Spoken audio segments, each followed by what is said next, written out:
여러분 안녕하십니까? 뉴스데스크 제주입니다.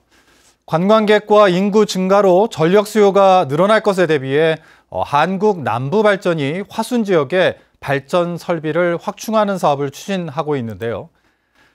하지만 해당 지역 주민들은 이 사업이 일방적으로 추진되고 있다고 반발하면서 주민 설명회는 끝내 무산됐습니다.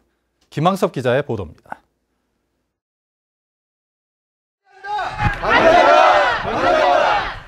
발전 설비 확충에 반대하는 구호가 적힌 깃발을 든 사람들이 체육관 입구를 점거했습니다. 안덕면 화순리 주민 100여 명이 주민 설명회를 무산시키겠다며 1시간 전부터 모여들었습니다.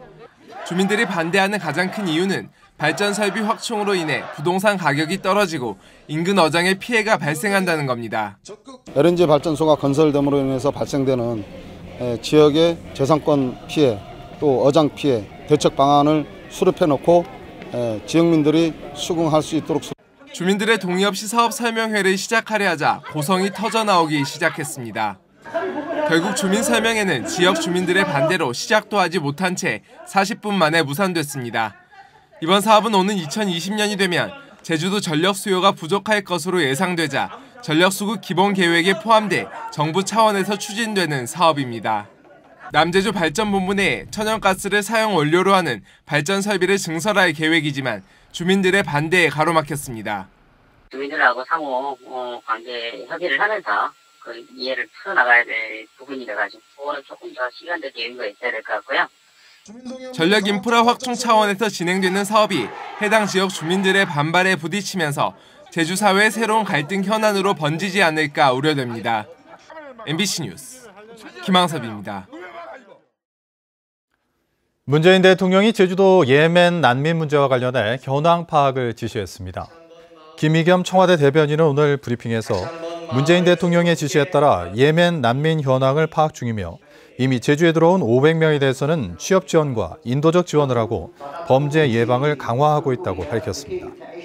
청와대 국민청원 게시판에 올라온 외국인 무사증 입국이나 난민 신청 허가를 폐지해달라는 내용의 글은 20만 건 이상의 동의를 얻어 청와대 공식 답변이 있을 예정입니다.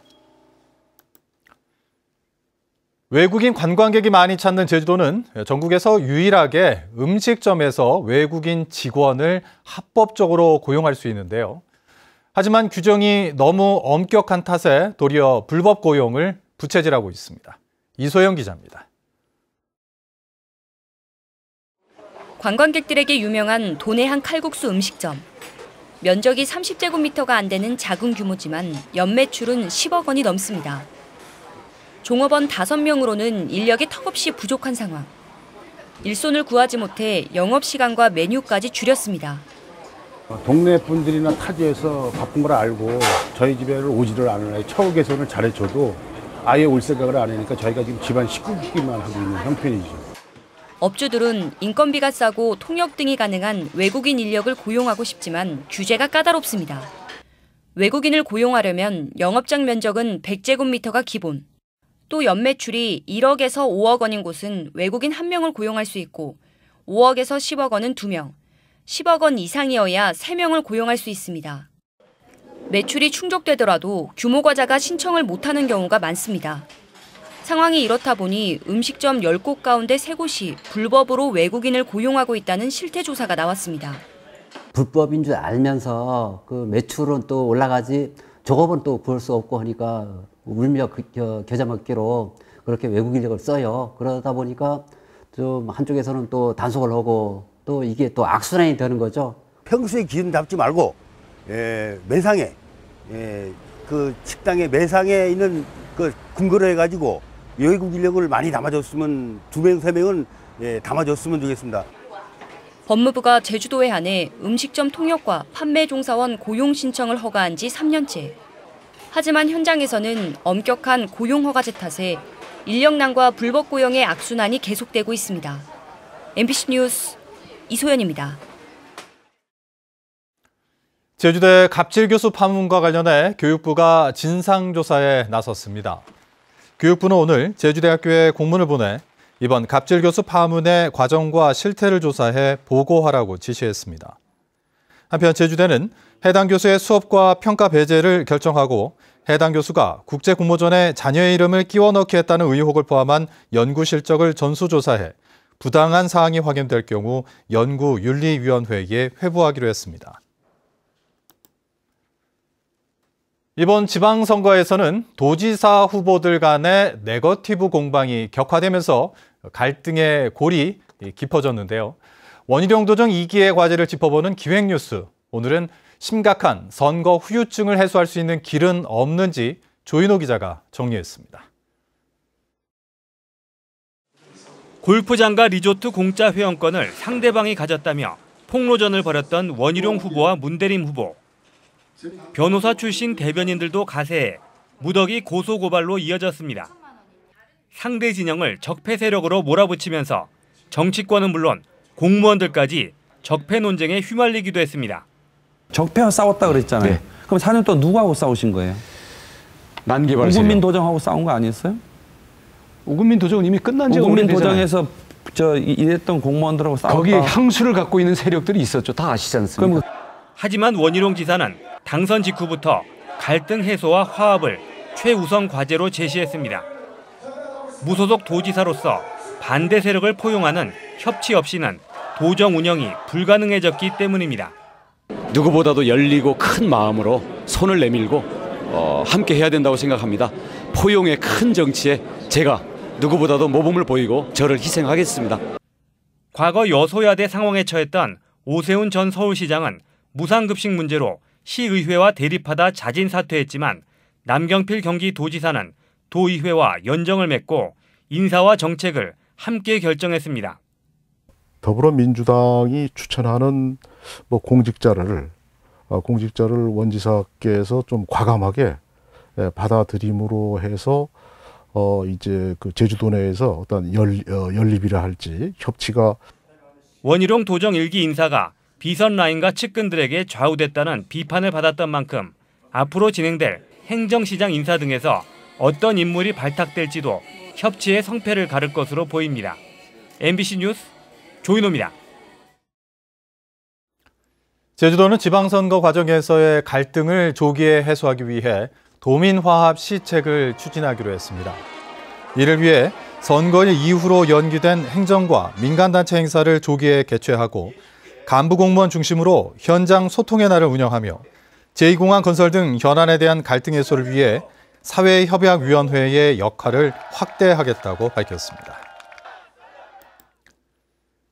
민주노총 제주본부와 전교조 제주지부는 제주지방법원 앞에서 기자회견을 열고 사법농단 양승태 전 대법원장을 구속 처벌하라고 촉구했습니다.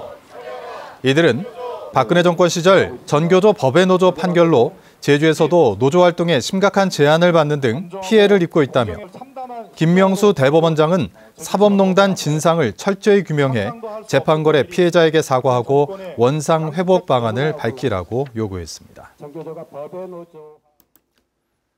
오늘 제주 MBC에서 열린 6월 시청자위원회에서 위원들은 6.13 지방선거 과정에서 후보 간 비방전이 극심했던 만큼 갈등 해소에 힘써줄 것을 당부했습니다.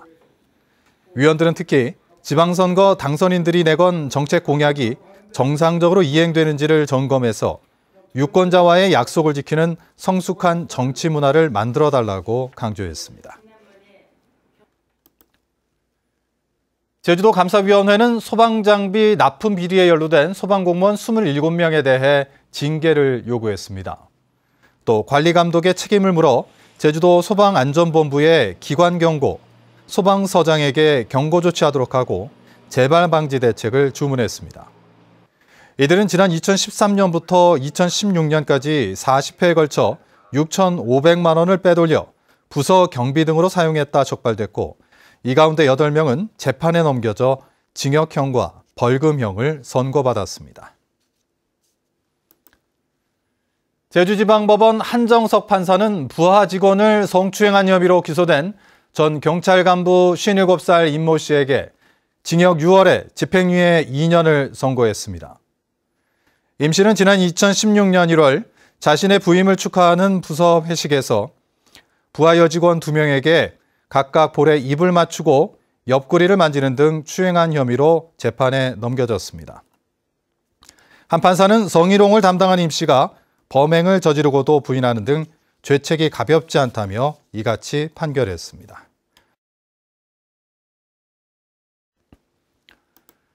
서귀포시가 불법 개조 논란이 일었던 동홍동 센트럴 팰리스 주상 복합 아파트에 대해 시정 명령을 내렸습니다. 서귀포시는 해당 아파트가 원룸형 주택 투룸형을 3룸형으로 개조한 것은 전용 면적 30제곱미터 이상인 경우 2개의 공간으로 구성할 수 있는 규정을 위반한 불법 시공이라고 밝혔습니다. 서귀포시는 다음 달 6일까지 3룸 불법 시공을 자진 철거하고 원상복구하도록 통보했고 이행하지 않으면 사법기관에 고발하겠다고 밝혔습니다. 광주고등법원 제주 1형사부 이재권 수석부장판사는 뇌물수수 혐의로 1심에서 징역 1년 6월에 집행유예 3년을 선고받은 JDC 직원 42살 김모 씨의 항소를 기각했습니다. 김 씨는 JDC 개발건설본부에 재직 중이던 지난 2014년 영어교육도시 상업시설 용지를 분양받으려는 건설업자 대표 2명으로부터 1,300만 원을 받고 공고 전에 입찰 조건과 낙찰 예상가를 알려준 혐의로 재판에 넘겨졌습니다. 진로찾기 여행을 떠날 청년들을 지원하는 이른바 갭이어 프로그램이 시행됩니다. 제주도는 청년들이 국내에서 20일간 다양한 체험을 할 수 있도록 지원해주는 제주 청년 갭이어 체험 프로그램 참가자 60명을 다음 달 6일까지 모집합니다.